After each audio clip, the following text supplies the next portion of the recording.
स्वागत है आपका आज के एपिसोड में। चलिए शुरुआत करते हैं पिछले अभ्यास प्रश्न से। वर्ष 2024 तक स्थापित सौर ऊर्जा क्षमता के मामले में कौन सा राज्य भारत में पहले स्थान पर था? ए गुजरात, बी राजस्थान, सी तमिलनाडु, डी कर्नाटक। इस प्रश्न का सही उत्तर है विकल्प बी राजस्थान। चलिए देखते हैं इसके विश्लेषण को। वर्ष 2024 तक राजस्थान 22,860.73 मेगावाट की स्थापित सौर क्षमता के साथ सौर ऊर्जा के मामले में भारत में प्रथम स्थान पर था। राज्य को प्रतिवर्ष 325 से अधिक सूर्य प्रकाशित दिन प्राप्त होते हैं, जो इसे सौर ऊर्जा उत्पादन के लिए आदर्श बनाता है, अतः विकल्प बी सही है। तो चलिए शुरुआत करते हैं आज के एपिसोड की पहले प्रश्न से।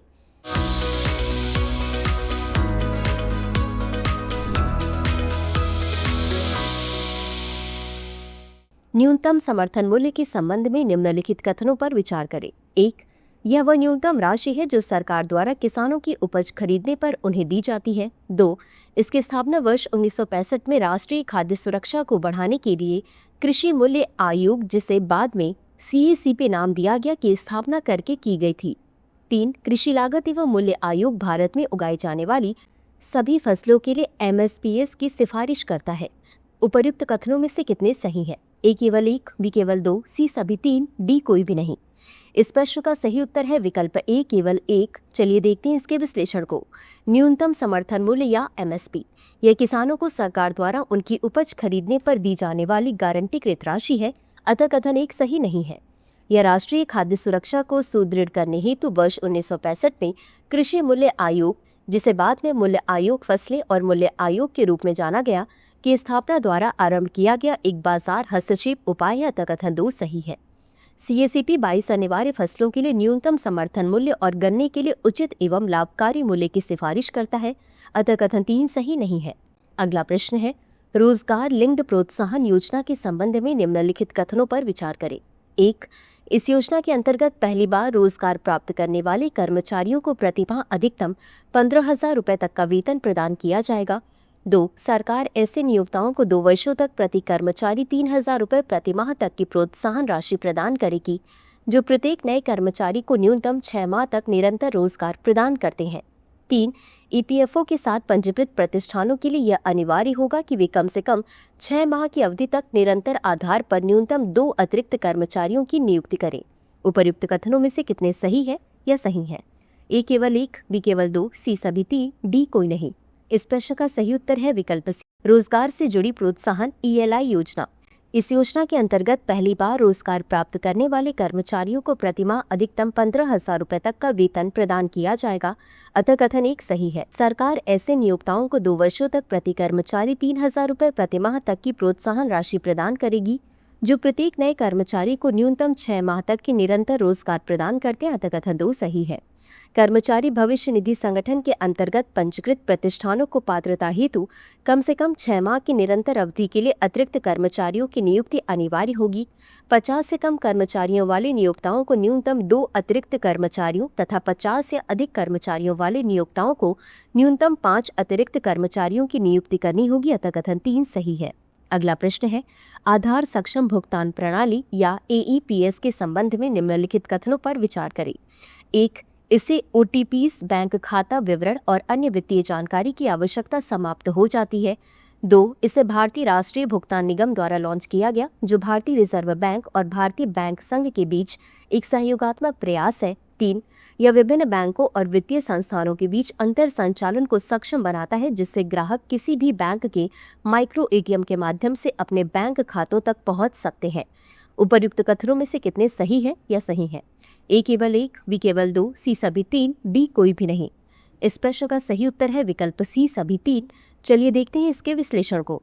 आधार सक्षम भुगतान प्रणाली या AEPS, इससे OTPs, बैंक खाते के विवरण और अन्य वित्तीय जानकारी की आवश्यकता समाप्त हो जाती है, अतः कथन 1 सही है।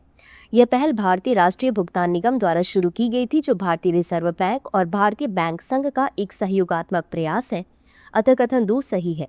यह विभिन्न बैंकों और वित्तीय संस्थानों के बीच अंतर संचालन को सक्षम बनाता है, जिससे ग्राहक किसी भी बैंक के किसी भी बिजनेस कॉरेस्पोंडेंट या माइक्रो ATM के माध्यम से अपने बैंक खातों तक पहुंच प्राप्त कर सकते हैं, अतः कथन 3 सही है। अगला प्रश्न है, निम्नलिखित में से कौन सा हाल ही में गठित क्वाड क्रिटिकल मिनरल्स इनिशिएटिव का उद्देश्य नहीं है? 1. महत्वपूर्ण खनिजों के लिए विश्वसनीय आपूर्ति श्रृंखलाओं को सुरक्षित एवं विविधीकृत करना। 2. इलेक्ट्रॉनिक वेस्ट से महत्वपूर्ण खनिजों की पुनर्प्राप्ति और पुनर्प्रसंस्करण। 3. सैन्य अनुप्रयोगों में दुर्लभ मृदा तत्वों के अनन्य उपयोग को बढ़ावा देना।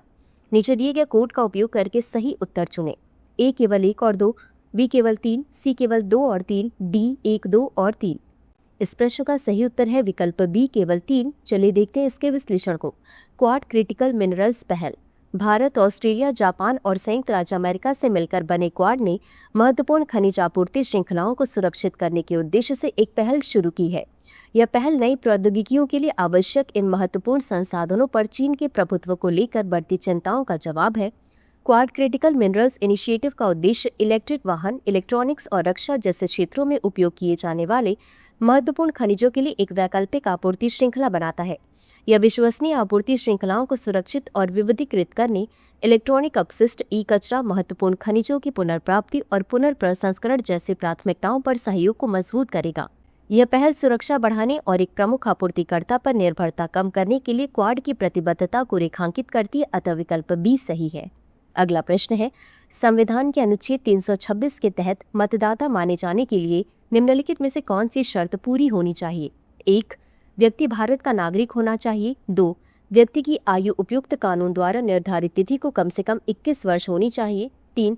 व्यक्ति को संविधान या उपयुक्त विधानमंडल द्वारा बनाए गए किसी कानून के तहत अयोग्य नहीं ठहराया जाना चाहिए। उपर्युक्त कथनों में से कौन सा या कौन से सही है या सही है? ए केवल 1 और 3, बी केवल 2 और 3, सी केवल 1, डी 1, 2 और 3। इस प्रश्न का सही उत्तर है विकल्प ए केवल 1 और 3। चलिए देखते हैं इसके विश्लेषण को। भारतीय संविधान का अनुच्छेद 326 लोकसभा और राज्य विधानसभाओं के चुनाव में मतदाता बनने के लिए कुछ शर्तें निर्धारित करता है। इस अनुच्छेद में उल्लिखित शर्तें इस प्रकार है। वयस्क मताधिकार। लोकसभा और राज्य विधानसभाओं के चुनाव वयस्क मताधिकार पर आधारित होते हैं। नागरिकता। व्यक्ति भारत का नागरिक होना चाहिए। आयु। व्यक्ति की आयु उपयुक्त कानून द्वारा निर्धारित तिथि को कम से कम 18 वर्ष होनी चाहिए। योग्यता। व्यक्ति को संविधान या उपयुक्त विधानमंडल द्वारा बनाए गए किसी कानून के तहत अयोग्य नहीं ठहराया जाना चाहिए। अयोग्यताएं। गैर निवासी, वह व्यक्ति जो निर्वाचन क्षेत्र का निवासी नहीं है। मानसिक विकृति, ऐसा व्यक्ति जिसे मानसिक विकृति वाला समझा जाता है। आपराधिक गतिविधि, ऐसा व्यक्ति जिसे किसी अपराध के लिए दोषी ठहराया गया हो या जो भ्रष्ट या अवैध गतिविधियों में संलिप्त हो, अतः विकल्प ए सही है। अगला प्रश्न है, राष्ट्रीय खाद्य तेल तिलहन मिशन के संबंध में निम्नलिखित कथनों पर विचार करें। 1. इसे वाणिज्य एवं उद्योग मंत्रालय द्वारा लॉन्च किया गया है और इसे वर्ष 2024-25 से वर्ष 2030-31 तक 7 वर्षों की अवधि में क्रियान्वित किया जाएगा। 2. इसका उद्देश्य कपास के बीज, चावल की भूसी तथा वृक्ष जनित तेलों जैसे द्वितीयक स्रोतों से संग्रहण और निष्कर्षण की दक्षता में वृद्धि करना है। उपर्युक्त कथनों में से कितने सही नहीं है? ए केवल 1, बी केवल 2, सी 1 और 2 दोनों, डी कोई भी नहीं। इस प्रश्न का सही उत्तर है विकल्प ए केवल 1। चलिए देखते हैं इसके विश्लेषण को। राष्ट्रीय खाद्य तेल तिलहन मिशन या NMEO तिलहन, इसे कृषि एवं किसान कल्याण मंत्रालय द्वारा शुरू किया गया है और इसे वर्ष 2024-25 से वर्ष 2030-31 तक 7 वर्षों की अवधि में लागू किया जाएगा, अतः कथन 1 सही नहीं है। इसका उद्देश्य कपास के बीज, चावल की भूसी तथा वृक्ष जनित तेलों जैसे द्वितीयक स्रोतों से संग्रहण और निष्कर्षण की दक्षता में वृद्धि करना है, अतः कथन 2 सही है। उच्च गुणवत्ता वाले बीज विकसित करने और उत्पादकता बढ़ाने के लिए जीनोम संपादन जैसी अत्याधुनिक प्रौद्योगिकियों का लाभ उठाया जाएगा। अगला प्रश्न है, निम्नलिखित कथनों पर विचार करें। 1. भारत ने संयुक्त राष्ट्र यातना विरोधी कन्वेंशन पर वर्ष 1997 में हस्ताक्षर किए थे, लेकिन अभी तक इसकी पुष्टि नहीं की है। 2. DK बसु बनाम पश्चिम बंगाल राज्य मामला 1997 में अभिरक्षा में यातना को रोकने और गिरफ्तारी तथा निरोध में पारदर्शिता सुनिश्चित करने के लिए दिशा निर्देश निर्धारित किए गए थे। उपर्युक्त कथनों में से कौन सा या कौन से सही नहीं है? ए केवल 1, बी केवल 2, सी 1 और 2 दोनों, डी न तो 1 और न ही 2। इस प्रश्न का सही उत्तर है विकल्प डी न तो 1 और न ही 2। चलिए देखते हैं इसके विश्लेषण को। भारत ने संयुक्त राष्ट्र यातना विरोधी कन्वेंशन पर वर्ष 1997 में हस्ताक्षर किए थे, लेकिन अभी तक इसकी पुष्टि नहीं की है, अतः कथन 1 सही है। भारत में यातना का विषय मानवाधिकार संरक्षण अधिनियम 1993 जैसे कानूनों के अंतर्गत परोक्ष रूप से शामिल है, लेकिन इसे आपराधिक घोषित करने वाला कोई स्वतंत्र कानून नहीं है। इसलिए मौजूदा प्रावधान अस्पष्ट, अपर्याप्त और कठोर दंड से रहित है। डी.के. बसु बनाम पश्चिम बंगाल राज्य मामले 1997 में अभिरक्षा में यातनाओं को रोकने तथा गिरफ्तारी और नजरबंदी में पारदर्शिता को बढ़ावा देने के लिए दिशा निर्देश निर्धारित किए गए थे। अतः कथन 2 सही है। अगला प्रश्न है, 17वें ब्रिक्स शिखर सम्मेलन के संदर्भ में निम्नलिखित कथनों पर विचार करें। 1. विकासशील देशों के लिए संसाधनों को जुटाने हेतु इसने जलवायु वित्त पर अभिकर्ताओं की रूपरेखा घोषणा को अपनाया। 2. स्वास्थ्य असमानताओं से निपटने के लिए सामाजिक रूप से निर्धारित रोगों के उन्मूलन हेतु एक साझेदारी शुरू की गई। 3. सहयोगात्मक अंतरिक्ष अन्वेषण के लिए ब्रिक्स अंतरिक्ष परिषद के गठन पर सहमति बनी। उपर्युक्त कथनों में से कितने सही है? ए केवल 1, बी केवल 2, सी सभी 3, डी कोई भी नहीं। इस प्रश्न का सही उत्तर है विकल्प सी सभी 3। चलिए देखते हैं इसके विश्लेषण को। 17वां ब्रिक्स शिखर सम्मेलन। भारत के प्रधानमंत्री ने ब्राजील के रियो डी जनेरियो में आयोजित 17वें ब्रिक्स शिखर सम्मेलन में भाग लिया, जिसका विषय था अधिक समावेशी एवं सतत शासन के लिए वैश्विक दक्षिण सहयोग को मजबूत बनाना, और रियो डी जनेरियो घोषणा पत्र पर हस्ताक्षर किए। ब्रिक्स ने अभिकर्ताओं की जलवायु वित्त रूपरेखा घोषणा को अपनाया ताकि विकासशील देशों के लिए संसाधनों को जुटाया जा सके, और साथ ही ब्रिक्स कार्बन मार्केट साझेदारी पर एक समझौता ज्ञापन को समर्थन दिया। अतः कथन 1 सही है। इसने स्वास्थ्य संबंधी असमानताओं से निपटने के लिए सामाजिक रूप से निर्धारित रोगों के उन्मूलन हेतु साझेदारी शुरू की। अतः कथन 2 सही है। इसने वैश्विक एआई गवर्नेंस पर अभियोक्ताओं के वक्तव्य को अपनाया, डेटा अर्थव्यवस्था गवर्नेंस समझौते पर हस्ताक्षर किए और सहयोगात्मक अंतरिक्ष अन्वेषण के लिए ब्रिक्स अंतरिक्ष परिषद के गठन पर सहमति व्यक्त की। अतः कथन 3 सही है। अगला प्रश्न है, ब्रह्मपुत्र नदी के संबंध में निम्नलिखित कथनों पर विचार करें। 1. यह मानसरोवर झील के पास चेमा युंगडुंग ग्लेशियर से निकलती है और तिब्बत में इसे यारलुंग सांगपो के नाम से जाना जाता है। 2. दुनिया का सबसे बड़ा नदी द्वीप माजुली ब्रह्मपुत्र नदी में स्थित है। उपर्युक्त में से कौन सा या कौन से कथन सही है या सही है? ए केवल 1, बी केवल 2, सी 1 और 2 दोनों, डी न तो 1 और न ही 2। इस प्रश्न का सही उत्तर है विकल्प सी 1 और 2 दोनों। चलिए देखते हैं इसके विश्लेषण को। ब्रह्मपुत्र नदी मानसरोवर झील के पास चेमा युंगडुंग ग्लेशियर से निकलती है और तिब्बत में यारलुंग सांगपो के नाम से जानी जाती है। अतः कथन 1 सही है। यह 3 एशियाई देशों चीन, भारत और बांग्लादेश के क्षेत्रों से होकर बहती है। असम में ब्रह्मपुत्र नदी पर स्थित माजुली दुनिया का सबसे बड़ा नदी द्वीप है। वर्ष 2016 में यह भारत का पहला द्वीप बना जिसे जिला घोषित किया गया। अतः कथन 2 सही है। अगला प्रश्न है, डार्क मैटर के संबंध में निम्नलिखित कथनों पर विचार करें। 1. यह विद्युत चुंबकीय बलों के साथ अंतःक्रिया नहीं करता, जिससे यह पारंपरिक डिटेक्टरों और उपकरणों के लिए अदृश्य हो जाता है। 2. न्यूट्रिलिनो और स्टेराइल न्यूट्रिनो दोनों ही काल्पनिक गैर बैरोनिक कण डार्क मैटर के संभावित घटक माने जाते हैं।